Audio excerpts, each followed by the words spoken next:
స్వదేశంలో జరుగుతున్న టీ20 ప్రపంచ కప్ గ్రూప్ దశలో టీమిండియా వరుసగా రెండో విజయం సాధించింది.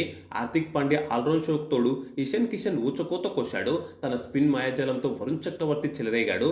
ఈ క్రమంలో గ్రూప్ ఏలో భాగంగా గురువారం నమీబియాతో జరిగిన మ్యాచ్లో ఆల్రౌండ్ షోతో అదరగొట్టిన భారత జట్టు ఏకంగా ప్రపంచ రికార్డు విజయం సాధించింది. దీంతో గ్రూప్ ఏలో ఇంతకు ముందు వరకు మొదటి స్థానంలో ఉన్న పాకిస్తాన్ను వెనక్కి నెట్టి మరీ అగ్రస్థానానికి దూసుకుపోయింది భారత్. అలాగే ఈ వరల్డ్ కప్ మ్యాచ్లో టీమిండియా ఏకంగా 14 రికార్డులను కూడా సృష్టించింది. ఆ రికార్డుల గురించి ఒక్కొక్కటిగా ఇప్పుడు మాట్లాడుకుందాం.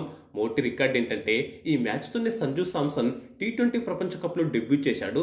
అయితే శాంసన్ వయసు ప్రస్తుతం 31 సంవత్సరాల 93 రోజులు. దీంతో టీ20 ప్రపంచ కప్ చరిత్రలో టీమిండియా తరపున అరంగేట్రం చేసిన రెండో అతిపెద్ద వయస్కుడిగా నిలిచాడు. రెండో రికార్డు ఏంటంటే, ఈ మ్యాచ్లో ఇషాన్ కిషన్ పవర్ ప్లేలోనే హాఫ్ సెంచరీ చేశాడు. టీ20లో పవర్ ప్లేలోనే హాఫ్ సెంచరీ చేయడం ఇషాన్ కిషన్కి ఇది రెండోసారి. దీంతో ఇండియా తరపున పవర్ ప్లేలో అత్యధిక సార్లు హాఫ్ సెంచరీ చేసిన రెండో బ్యాటర్గా రోహిత్ శర్మతో కలిసి సమంగా ఉన్నాడు. మూడో రికార్డు ఏంటంటే, ఈ మ్యాచ్లో పవర్ ప్లేలో టీమిండియా 86 పరుగులు చేసింది. టీ20 క్రికెట్ చరిత్రలో ఇండియాకు ఇది మూడో అత్యధిక పవర్ ప్లే స్కోర్ కావడం గమనార్హం. నాలుగో రికార్డు ఏంటంటే, ఈ మ్యాచ్లో ఇండియా పవర్ ప్లేలో సాధించిన స్కోర్ టీ20 ప్రపంచ కప్ చరిత్రలో నాలుగో అత్యధిక పవర్ ప్లే స్కోర్ కావడం గమనార్హం. ఐదో రికార్డు ఏంటంటే, ఈ మ్యాచ్లో ఇషాన్ కిషన్ పవర్ ప్లేలోనే హాఫ్ సెంచరీ చేశాడు. దీంతో టీ20 ప్రపంచ కప్ చరిత్రలో పవర్ ప్లేలోనే హాఫ్ సెంచరీ చేసిన మూడో భారత బ్యాటర్గా నిలిచాడు. ఆరో రికార్డు ఏంటంటే, ఈ మ్యాచ్లో ఇషాన్ కిషన్ 20 బంతుల్లోనే హాఫ్ సెంచరీ చేశాడు. దీంతో టీ20 ప్రపంచ కప్ చరిత్రలో ఇండియా తరపున వేగంగా హాఫ్ సెంచరీ చేసిన ఐదో బ్యాటర్గా నిలిచాడు. ఏడో రికార్డు ఏంటంటే, టీ20 ఫార్మాట్లో 200+ స్కోర్ చేయడం టీమిండియాకి ఇది 47వసారి. ఇతర జట్లేవి కూడా టీమిండియాకు దరిదాపుల్లో కూడా లేకపోవడం గమనార్హం. ఎనిమిదో రికార్డు ఏంటంటే, టీ20 ప్రపంచ కప్ చరిత్రలో టీమిండియాకు ఈ మ్యాచ్లో సాధించిన స్కోర్ మూడో అత్యధిక స్కోర్. అలాగే మొత్తంగా 200+ స్కోర్ కావడం గమనార్హం. తొమ్మిదో రికార్డు ఏంటంటే, టీ20 ప్రపంచ కప్ చరిత్రలో 4 వికెట్ల హాల్ తీసిన ఐదో కెప్టెన్గా నమీబియా కెప్టెన్ ఎర్మసాస్ నిలిచాడు. అలాగే కెప్టెన్గా రెండో అత్యుత్తమ గణాంకాలు. పదో రికార్డు ఏంటంటే, టీ20 ప్రపంచ కప్ చరిత్రలో ఇండియా తరపున 50+ స్కోర్ చేసిన తొలి వికెట్ కీపర్గా ఇషాన్ కిషన్ చరిత్ర సృష్టించాడు. 11వ రికార్డు ఏంటంటే, ఈ మ్యాచ్లో టీమిండియా 6.5 ఓవర్లలోనే 100 పరుగులు చేసింది. దీంతో టీ20 ప్రపంచ కప్ చరిత్రలో టీమిండియాకి ఇది వేగవంతమైన 100 పరుగులుగా నిలిచిపోయింది. 12వ రికార్డు ఏంటంటే, ఈ మ్యాచ్లో తీసిన వికెట్ల ద్వారా టీమిండియా పేసర్ హర్షదీప్ సింగ్ తన కెరీర్లో అన్ని రకాల టీ20 మ్యాచ్ల్లో కలిపి 250 వికెట్లను పూర్తి చేసుకున్నాడు. 13వ రికార్డు ఏంటంటే, ఈ మ్యాచ్లో టీమిండియా 93 పరుగుల భారీ తేడాతో గెలిచింది. టీ20 ప్రపంచ కప్ చరిత్రలో పరుగుల పరంగా టీమిండియాకు ఇదే అతిపెద్ద విజయం కావడం గమనార్హం. దీంతో ఇది ప్రపంచ రికార్డుగా నిలిచిపోయింది. చివరిగా 14వ రికార్డు విషయానికి వస్తే, టీ20 ప్రపంచ కప్ చరిత్రలో టీమిండియాకి ఇది వరుసగా 10వ విజయం. దీంతో టీ20 ప్రపంచ కప్ చరిత్రలో వరుసగా 10 విజయాలు సాధించిన ఏకైక జట్టుగా టీమిండియా ప్రపంచ రికార్డు నెలకొల్పింది. ఈ మ్యాచ్ ఎలా జరిగిందనే విషయానికి వస్తే, ఢిల్లీ వేదికగా జరిగిన ఈ మ్యాచ్లో టాస్ గెలిచిన నమీబియా ముందుగా బౌలింగ్ ఎంచుకుంది. ఇక నేను నమీబియాతో మ్యాచ్లో టీమిండియా ప్లేయింగ్ లెవెన్లో 2 మార్పులు జరగబోతున్నాయని ఇంతకు ముందు వీడియోలో చెప్పినట్టుగానే జరిగింది. అభిషేక్ శర్మ అనారోగ్యం నుంచి ఇంకా కోలుకోకపోవడంతో సంజు శాంసన్ ఓపెనర్గా ఆడాడు. అలాగే సిరాజ్ స్థానంలో బుమ్రా వచ్చాడు. అయితే అభిషేక్ శర్మ ఆరోగ్యం గురించి టాస్ సమయంలో కెప్టెన్ సూర్యకుమార్ యాదవ్ అప్డేట్ ఇచ్చాడు. అదేంటంటే, అభిషేక్ శర్మ ఇంకా పూర్తిగా కోలుకోలేదంట. అతను పాకిస్తాన్తో మ్యాచ్కు కూడా దూరమయ్యే అవకాశాలు ఉన్నాయంట. అదే జరిగితే టీమిండియాకు పెద్ద ఎదురుదెబ్బగానే చెప్పుకోవాలి. ఎందుకంటే అభిషేక్ శర్మ స్థానంలో ప్లేయింగ్ లెవెన్లోకి వచ్చిన సంజు శాంసన్ ఫుల్ ఫామ్ ఈ మ్యాచ్లో కొనసాగింది. నిజానికి ఈ మ్యాచ్లో శాంసన్ కు మంచి స్టార్ట్ లభించింది. ఫస్ట్ ఓవర్ చివరి బంతికి భారీ సిక్సర్ బాదాడు. బెన్ షికోకో వేసిన రెండో ఓవర్లోనూ వరుసగా 2 సిక్స్లు ఓ 4 బాదాడు. వరుసగా 4 బౌండరీలు వచ్చినప్పుడు ఆ తర్వాత సంజు సింగిల్ కోసం వెళ్లాల్సింది. కానీ సంజు అలా చేయలేదు. రెండో ఓవర్ చివరి బంతిని షాట్ ఆడాలా సింగిల్ ఆడాలా అనే కన్ఫ్యూజన్లో ఆడినట్టుగా అనిపించింది. అది కాస్త బ్యాట్కు పైన తాకి వేగం ఎక్కువగా ఉండడంతో నేరుగా మిడ్ వికెట్లో ఫీల్డింగ్ చేస్తున్న లారెన్స్ టిన్ క్యాంప్ చేతుల్లో వెళ్లిపడింది. దీంతో ఒక 4 3 సిక్స్లతో 8 బంతుల్లో 22 పరుగులు చేసిన సంజు శాంసన్ అవుట్ అయ్యాడు. 25 పరుగుల వద్ద భారత్ తొలి వికెట్ కోల్పోయింది. ఆ తర్వాత వన్ డౌన్ బ్యాటర్ తిలక్ వర్మతో కలిసి ఇన్నింగ్స్ను ముందుకు తీసుకెళ్లిన మరో ఓపెనర్ ఇషాన్ కిషన్ ఊచకోత కోశాడు. ఊచకోత అంటే అది మామూలు ఊచకోత కాదు. ఏకంగా 254 స్ట్రైక్ రేట్తో విధ్వంసం సృష్టించాడు. ముఖ్యంగా పవర్ ప్లే చివరి ఓవర్లో వరుసగా 4 సిక్స్లు ఓ 4 బాది ఆ ఓవర్ మొత్తంలో 28 పరుగులు రాబట్టాడు. ఈ క్రమంలోనే 20 బంతుల్లోనే హాఫ్ సెంచరీ పూర్తి చేసుకున్నాడు ఇషాన్ కిషన్. టీ20 కెరీర్లో ఇషాన్ కిషన్కి ఇది 8వ హాఫ్ సెంచరీ. టీ20 వరల్డ్ కప్లో ఇదే తొలి హాఫ్ సెంచరీ. ఇషాన్ కిషన్ ఊచకోతతో పవర్ ప్లేలోనే టీమిండియా ఏకంగా 86 పరుగులు చేసింది. పవర్ ప్లే తర్వాతి ఓవర్లోనూ ఇషాన్ 2 4లు, తిలక్ ఓ 4 బాదడంతో మొత్తం 18 పరుగులు వచ్చాయి. అలాగే 7 ఓవర్లోనే భాస్కర్ 100 దాటింది. చివరి వరకు ఇదే ఊపు కొనసాగిస్తే టీమిండియా ఈజీగా 300 స్కోర్ చేస్తుందనిపించింది. కానీ నమీబియా కెప్టెన్ స్పిన్నర్ ఎరాస్మస్ 8వ ఓవర్ నుంచి బౌలింగ్కు రావడంతో ఒక్కసారిగా అంతా తారుమారైంది.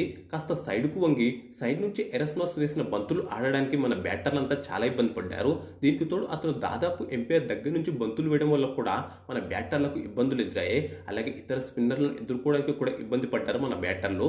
నమీబియా స్పిన్నర్ల బౌలింగ్ ఎప్పుడు చూడకపోవడం కూడా మన బ్యాటర్లకు కాస్త మైనస్ అయింది. దీంతో మిడిల్ ఓవర్లో భారత్కు పెద్దగా పరుగులు రాలేదు.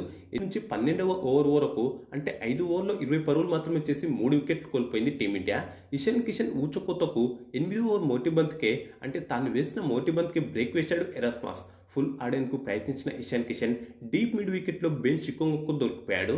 దీంతో 104 పరుగుల వద్ద భారత్ 2వ వికెట్ కోల్పోయింది. మొత్తంగా 254 స్ట్రైక్ రేట్తో ఊచకోత కోసిన ఇషాన్ కిషన్ 6 4లు 5 6లతో 24 బంతుల్లోనే 61 పరుగులు చేశాడు. ఇషాన్, తిలక్ కలిసి 2వ వికెట్కు 31 బంతుల్లోనే 79 పరుగులు జోడించారు. మరో స్పిన్నర్ బెర్నార్డ్ సోల్డ్ వేసిన 11వ ఓవర్లో కెప్టెన్ సూర్యకుమార్ యాదవ్ స్టంపౌట్ అయ్యాడు. ఒక్క 6తో 13 బంతుల్లో 12 పరుగులు చేశాడు సూర్య. ఆ తర్వాతి ఓవర్లోనే మరోసారి చెలరైన ఎరాస్మస్ తిలక్ వర్మను పేవిలం చేర్చాడు. లాంగ్ ఆఫ్లో క్యాచ్ అవుటాడు. 3 4లతో 21 బంతుల్లో 25 పరుగులు చేశాడు తిలక్. నిజానికి 7వ ఓవర్లో తిలక్ ఇచ్చిన క్యాచ్ను వదిలేశారు. కానీ వచ్చిన అవకాశాన్ని ఉపయోగించుకుని తిలక్ భారీ ఇన్నింగ్స్ ఆడలేకపోయాడు. దీంతో 12 ఓవర్లో 124 పరుగులకు భారత్ 4 వికెట్లు కోల్పోయింది. ఆ తర్వాత శివం దుబే సాయంతో హార్దిక్ పాండ్యా విధ్వంసం సృష్టించడంతో టీమిండియా స్కోర్ బోర్డు మళ్లీ పరుగులు పెట్టింది. వరుసగా 13, 14వ ఓవర్లలో 10 పరుగుల చొప్పున వచ్చాయి. 15వ ఓవర్లో శివం దుబే ఓ 6, హార్దిక్ పాండ్యా ఓ 6, ఓ 4 బాదడంతో మొత్తం 24 పరుగులు వచ్చాయి.